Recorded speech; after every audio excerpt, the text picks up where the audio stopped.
On 9th August 1965, an emotional Mr. Lee Kuan Yew announced Singapore's separation from Malaysia on national television. The ill-fated union had buckled under racial tension and political differences to the point of collapse. But what Mr. Lee called a moment of anguish was also the birth of a nation.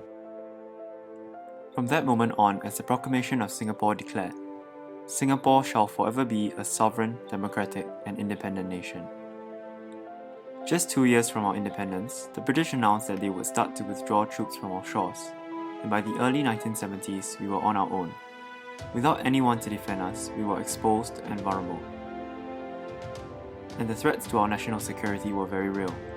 Just a few months before independence, 2 Indonesian commandos had bombed McDonald House, killing 3 and injuring 33 as part of Indonesia's campaign of Konfrontasi. If we faced such deadly threats even before independence, imagine the threats we would face when left on our own.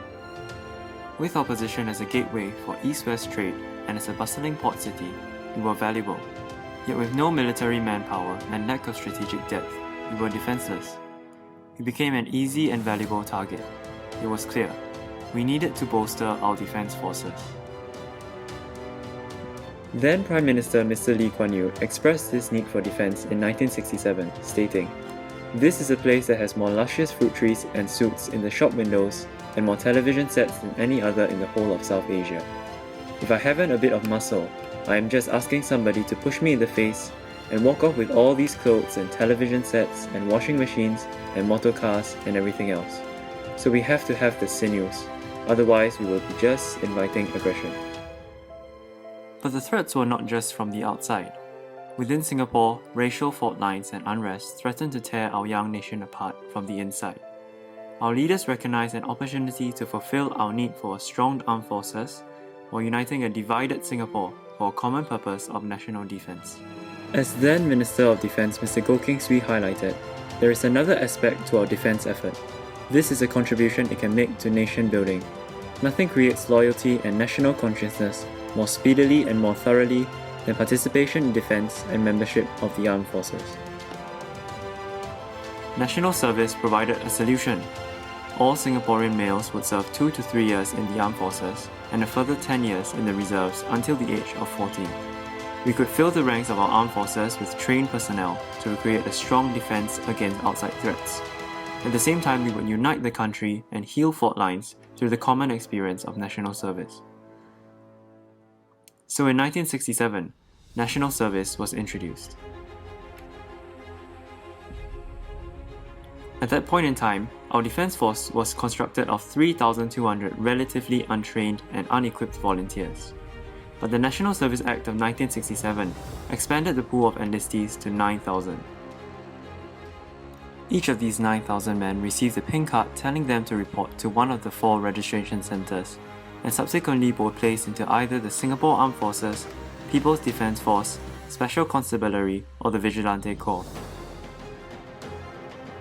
These pioneering NS men had to build the SAF from scratch. Many trained in makeshift buildings instead of legitimate training camps. A mere 900 of them formed our first 2 infantry battalions.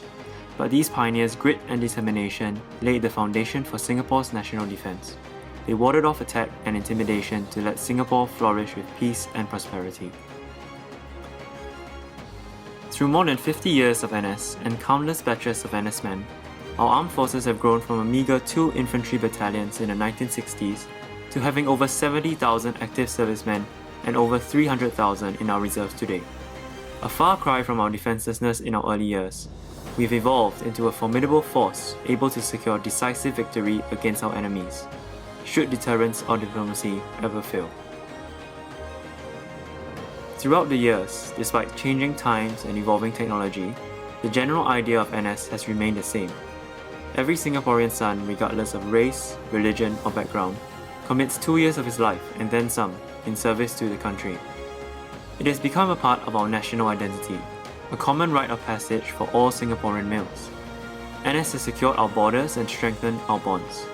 In many ways, it is through NS that every National Day we are able to sing, "We are Singapore, Singaporeans, a nation strong and free."